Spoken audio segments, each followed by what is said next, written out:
30 साल भाजपा यहाँ रहने के बाद लोगों का मनोबल खत्म हो गया था, सिस्टम से विश्वास उठ गया था। तो शिक्षा व्यवस्था को बुरी तरीके से ध्वस्त किया गया है भाजपा के द्वारा, और उनके लिए तो ये काफी कन्वीनियंट है, क्योंकि अगर बच्चा पढ़ेगा नहीं तो सवाल कहाँ से पूछेगा। पहली प्रायोरिटी शिक्षा व्यवस्था को ठीक करना होगा। पिछले 1 साल से गली गली जाके, घर घर जाके लोगों की समस्याओं को समझने का और उनके अनुरूप उनका क्या समाधान हो सकता है, इस पे रिसर्च करने का हमने काम किया है।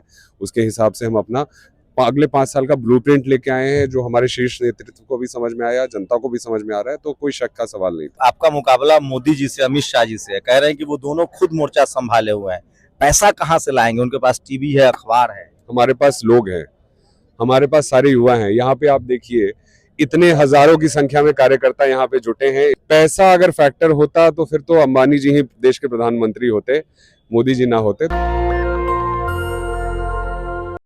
मेरे साथ एक खास मेहमान है। हम लोग की शिकायत होती है कि पढ़े लिखे लोग राजनीति में क्यों नहीं आते हैं। शशांक है और इनको पटना साहिब, जो बिहार की राजधानी पटना है, पटना साहिब से कांग्रेस ने अपना उम्मीदवार बनाया है। इंडिया गठबंधन के उम्मीदवार हैं।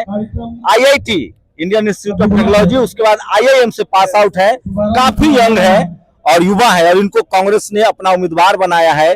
गठबंधन के उम्मीदवार हैं और यहाँ कोई फ्रेंडली फाइट भी नहीं है। मतलब यहाँ इकलौते उम्मीदवार है गठबंधन के। शशांक, उम्मीद थी कि इतनी कम उम्र में टिकट मिल जाएगी? देखिए, जो ताकत हमने यहाँ पे लगाई है और जिस तरीके से हमने यहाँ पे जनता की समस्याओं तक पहुँचने की कोशिश की है, तो मुझे तो कोई शक नहीं था। मुझे अपने शीर्ष नेतृत्व पे पूरा भरोसा था कि हमें मौका मिलेगा, जो कि मिला है। उम्मीद थी, हमने मेहनत की थी। पिछले 1 साल से गली गली जाके, घर घर जाके लोगों की समस्याओं को समझने का और उनके अनुरूप उनका क्या समाधान हो सकता है, इस पे रिसर्च करने का हमने काम किया है। उसके हिसाब से हम अपना अगले 5 साल का ब्लूप्रिंट लेके आए हैं, जो हमारे शीर्ष नेतृत्व को भी समझ में आया, जनता को भी समझ में आ रहा है, तो कोई शक का सवाल नहीं था। और कितने साल से संगठन से और पार्टी से जुड़े हुए थे? मैं कांग्रेस में परोक्ष रूप से पिछले 3 सालों से काम कर रहा हूँ। अलग अलग राज्यों में कांग्रेस के लिए मैंने काम किया है। अगर एक्टिव पॉलिटिक्स की आप बात करें तो वो तो अलग मुद्दा है। वो मैंने अप्रैल में शुरू किया, जब मैं खुल के जमीन पे सिंबल के साथ उतरा, झंडे पे, मतलब अपने साथ कांग्रेस का सिंबल लेके उतरा। बट 3 साल से आईआईटी और आईआईएम का सफर कैसा रहा? नौकरी की कॉर्पोरेट में या कैसा रहा? जी, तो आईआईटी के बाद अपना एक स्टार्टअप था मेरे एक सीनियर का, मैं उसमें काम कर रहा था कुछ समय तक, नहीं चला वो। फिर मैं एमबीए करने आईआईएम कलकत्ता चला गया। आईआईएम के बाद मेरी नौकरी लगी सीमेंस में, पहली नौकरी लगी थी जर्मनी में, बर्लिन बेस्ड नौकरी थी। मुझे विदेश जाना नहीं था, तो उसको मैंने वहाँ पे रिजेक्ट किया। फिर सेकंड प्लेसमेंट मेरी सैमसंग में हुई, जो यही इंडिया बेस्ड थी। उसमें लगभग 2.5-3 साल मैंने काम किया। उसके बाद जब एक बार कॉन्फिडेंस आ गया कि थोड़ा सा समझना शुरू कर सकते हैं राजनीति को, तो मैं स्ट्रैटेजी में घुसा और कुछ साल वहाँ पे काम करने के बाद एक्टिव पॉलिटिक्स में। पहले फेज में अभी मैं देख रहा हूँ हजारों लोग हैं, बड़ी सभा आप कर रहे हैं। इतनी सभा होती नहीं है। विधानसभा जब चुनाव लड़ रहे होते हैं तो डोर टू डोर जाना होता है। आपको अच्छा समर्थन मिल रहा है, रिस्पांस मिल रहा है, युवा है, क्या देख रहे हैं, क्या करने की जरूरत है? यहाँ पे बस जनता को ये विश्वास दिलाने की ज़रूरत है कि उनकी 30 सालों से जो समस्याओं का समाधान रुका हुआ है, जो पूरा सिटी हमारा शिथिल पड़ा हुआ है 30 सालों से, वो वापस से हरा भरा हो सकता है, सारी समस्याओं का समाधान हो सकता है। जनता विश्वास कर रही है, जनता अपनी आशा हम पे दिखा रही है, और उसी का फल हमें जीत के स्वरूप में मिलेगा। आपका विधानसभा कमर्शियल हब है, अगर पटना की बात करें, खासकर पटना साहिब, तो उसको कैसे देख रहे हैं? क्या बेसिक नीड क्या है लोगों की? किस पर काम करने की जरूरत है? आपका क्या, आपने क्या इसको वॉच किया है, क्योंकि आप लंबे समय 1 साल से यहाँ घूम रहे हैं? जी, जो हमारा जो शहर है वो आपने जैसा बताया कमर्शियल है, और मंडियों का पूरा क्षेत्र है। यहाँ पे मंसूरगंज, मारूफगंज, महाराजगंज, मछरट्टा मंडी, खचकला, बहुत तरह के यहाँ पे मार्केट हैं, जहाँ पे जो आपका उद्योग है वो सिर्फ लोकल नहीं, वो अलग राज्यों में, कुछ कुछ जगहों से तो विदेशों में भी जाता है। तो अब आप देखिए, जो एक्सपोर्ट की बात है, अगर हमारे यहाँ के व्यापारी हैं, उनको सरकार की तरफ से, उनके जनप्रतिनिधि की तरफ से एक्सपोर्ट की फैसिलिटी अगर किसी तरीके से मुहैया कराई जा सके, उन्हें एक्सपोर्ट में आसानी हो, तो उनकी आमदनी बढ़ेगी। आमदनी बढ़ेगी तो टैक्स का कलेक्शन बढ़ेगा, टैक्स का कलेक्शन बढ़ेगा तो क्षेत्र का विकास होगा। तो ये पूरा साइक्लिकल प्रोसेस है। अगर हम लोगों के लिए काम करेंगे, लोगों के लिए अगर हम काम करेंगे, तो वो सिस्टम अपने आप लोगों के लिए काम करना शुरू कर देगा। पहली प्रायोरिटी क्या होगी? आप चुनाव जीत के आते हैं तो क्षेत्र के लिए पहली प्रायोरिटी शिक्षा व्यवस्था को ठीक करना होगा, क्योंकि यहाँ पे आप देखें तो पिछले 30 सालों में स्कूल बढ़ने चाहिए थे जो कि कम हुए हैं। एक एक बिल्डिंग में 6-6, 7-7 स्कूल चल रहे हैं, एक कमरे के स्कूल में 5-5 क्लास चल रहे हैं, 4-4 टीचर पढ़ा रहे हैं। तो शिक्षा व्यवस्था को बुरी तरीके से ध्वस्त किया गया है भाजपा के द्वारा, और उनके लिए तो ये काफी कन्वीनियंट है, क्योंकि अगर बच्चा पढ़ेगा नहीं तो सवाल कहाँ से पूछेगा, सवाल नहीं पूछेगा तो मुद्दों पे कभी राजनीति नहीं होगी। तो इस वजह से पढ़ाई पे पूरा फोकस रहने वाला है। 5 साल में हम इंडिया का बेस्ट एजुकेशन सिस्टम अपने पटना सिटी में खड़ा करना चाहेंगे। माफ कीजिएगा, मैं चूंकि थोड़ा होमवर्क 243 सीटों पर होमवर्क करना है। यहाँ क्या सिटिंग विधायक जो है वो बीजेपी के हैं लगातार 20-25 सालों से? 30 सालों से 30 सालों से 30 साल से भाजपा है यहाँ पे। उनका इस बार टिकट कटा है। नंदकिशोर जी जो स्पीकर हैं वही हमारे विधायक हैं यहाँ पे। अच्छा, नंदकिशोर यादव का सीट है ये? जी जी जी जी, यहाँ पे रत्नेश कुशवाहा जी को टिकट मिला है। अच्छा, इस बार पिछड़ा कार्ड खेला गया बीजेपी की तरफ से? देखिए, कोई कार्ड नहीं चलने वाला है। जनता यहाँ पे इस बार मुद्दों पे वोट देने वाली है अभी, और मुद्दे जो समझेगा जनता उसी को वोट देगी। हम यहाँ के लोग हैं, सारे लोग यहाँ की समस्याओं में हमेशा लोगों के साथ रहे हैं। मेरा परिवार बहुत समय से समाज के साथ खड़ा रहा है, हमारे लोग खड़े रहे हैं। रत्नेश जी को आके यहाँ पे समस्याओं को समझना पड़ेगा, 1-2 साल बिताना पड़ेगा, तब जाके वो फिर यहाँ पे लड़ेंगे। वो बाहरी है क्या यहाँ? मुसल्लापुर हाट के या कदम को आके हम, जहां तक मैंने सुना है। जी। क्या क्या क्या लग रहा है, आप हाईली एजुकेटेड, मुझे लग रहा है इंडिया गठबंधन में सबसे कम उम्र के उम्मीदवार होंगे आप। सबसे कम उम्र का तो नहीं पता, हो सकता है मेरे से कम उम्र के और कैंडिडेट नहीं, एनडीए में है वो मैथिली ठाकुर रहे आई है चुनाव के। देखिए, मैथिली ठाकुर चुनाव लड़ रही है, वो कह रही है वो भजन गाती है, वो हिंदू मुस्लिम कर रही है, धार्मिक नारे पर जीतना चाहती है।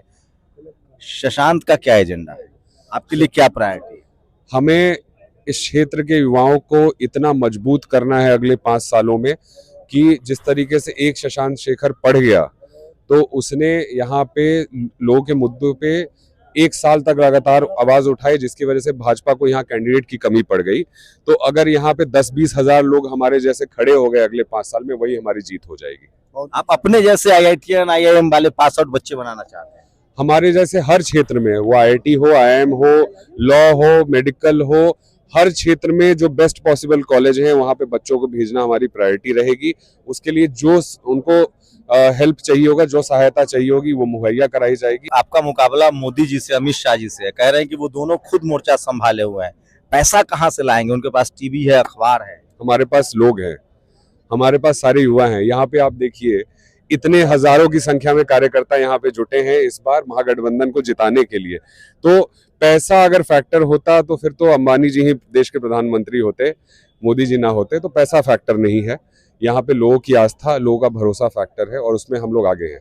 राहुल जी के भी करीबी युवाओं मतलब लोगों में से हैं आप, उनकी टीम में आप काम भी कर चुके हैं। मैंने उनके लिए कुछ मौकों पे काम किया है। राहुल जी के मतलब करीबी कहना मतलब मेरे हिसाब से सही नहीं होगा, लेकिन हाँ, मतलब मैं पार्टी का एक कार्यकर्ता हूँ जो इसको जहाँ पे जो बोला जाता है वो काम हो सकता है मेरी जानकारी दुरुस्त ना हो, कहा गया कि ये जो बड़ा बड़ा जो एटम बम फूटा है वोटर लिस्ट वाला, उसमें आपका भी योगदान है रिसर्च में। देखिए, वो एक रिसर्च टीम है जो बैकएंड पे काम करती है, वो उनकी मेहनत है। उनकी मेहनत का जबरदस्ती क्रेडिट लेना हमारे कल्चर में नहीं है, कांग्रेस के कल्चर में नहीं है, वो भाजपा का कल्चर है। वो उस टीम ने बहुत मेहनत की है, उसके लिए उसका क्रेडिट मैं नहीं लूंगा।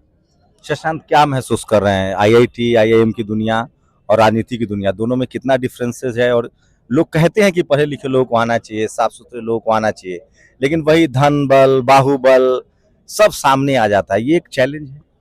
ये चैलेंज है, लेकिन उस चैलेंज को अलग तरीके से टैकल किया जा रहा है, लोगों के बीच जाकर टैकल किया जा रहा है। लोगों की समस्याओं पे ध्यान देकर उन्हें ये आशा देने की बात हम कर रहे हैं कि आपकी समस्याओं का समाधान हो सकता है। 30 साल भाजपा यहाँ रहने के बाद लोगों का मनोबल खत्म हो गया था, सिस्टम से विश्वास उठ गया था, लोग मान ही नहीं रहे थे कि कोई उनकी समस्याओं का समाधान कर सकता है। हम वो विश्वास को वापस लाने का काम कर रहे हैं। तो देखिए, ये शशांक है, और विधानसभा स्पीकर जो अभी थे वर्तमान में बिहार के, वो उनका सीट है, उनका टिकट कट गया है, कोई नया कैंडिडेट दिया है एनडीए ने, उसके खिलाफ शशांक चुनाव लड़ रहे हैं। मैं तो पूछना चाहता हूं कि शादी हुई है कि नहीं, बहुत यंग है, हम लोग को तो भरोसा नहीं हो रहा है कि इतने युवाओं को राजनीति में मिलना चाहिए मौका। शादी हो चुकी है। शादी हो चुकी है और काफी युवा है। इस तरह के युवाओं को राजनीति में मौका दीजिए, बदलाव का बयार है। और मैं अभी घूम रहा था फतुहा और इसी इलाकों में, तो लोग कह रहे थे कि ये नीतीश जी बहुत बूढ़े हो चुके हैं, ओल्ड हो गए हैं, 75 साल के बाद तो आरएसएस वाले कह रहे थे कि रिटायर होना चाहिए, तो युवाओं को मिलना चाहिए। तो तेजस्वी यादव भी युवा है, राहुल गांधी की टीम में शशांक भी युवा है, इनको मौका भी मिला है। एज भी फैक्टर है, लोगों को लग रहा है कि चलो अपने घर का लड़का जैसा कोई आया है। देखिए, लोगों को अभी ऐसा आदमी चाहिए जो दौड़ के उनका काम कर सके, तो उसमें मुझे लगता है कि मैं उनकी आशा पे, उनकी उम्मीदों पे खरा उतरूंगा। बाकी एज कोई बहुत बड़ा फैक्टर मेरे हिसाब से नहीं होता है। बहुत बार 25 साल के बच्चे भी बिल्कुल बिल्कुल शशांक है, और समय का शुक्रिया हमसे बातचीत करने के लिए। तो यंग है, युवा है, और कांग्रेस ने इनको उम्मीदवार बनाया है। और देखिए, मैं आपको तस्वीरें दिखा रहा हूं, ये देखिए कितनी ज्यादा संख्या में लोग यहाँ जमा हुए हैं। काफी संख्या में लोग हैं, काफी संख्या में युवा है। युवा टिकट ये युवा है और IITIM से पास आउट है। और सबसे बड़ी बात है कि जो टिकट कटा है वो वर्तमान में विधानसभा के स्पीकर हैं, वो कद्दावर नेता थे, बीजेपी ने उनका टिकट काटा है। इसलिए युवा है, शशांक है, उनको लग रहा है, उम्मीदें हैं, काफी पढ़े लिखे हैं, और उनके लिए बड़ी सफलता है कि उन्होंने इंडिया गठबंधन का टिकट ले लिया इस उम्र में। यही एक बड़ी जीत है।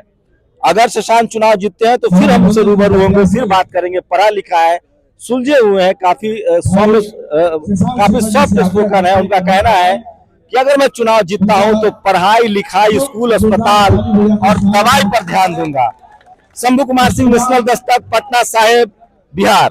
दस्तक की आपसे गुजारिश है कि अगर इसको बचाना चाहते हैं तो नेशनल दस्तक को सब्सक्राइब करने के लिए रेड कलर के सब्सक्राइब बटन को दबाएं, फिर बेल आइकन की घंटी दबाएं। नेशनल दस्तक को बचाने के लिए बहुत जरूरी है कि हर खबर को शेयर करें, लाइक करें, कमेंट जरूर करें।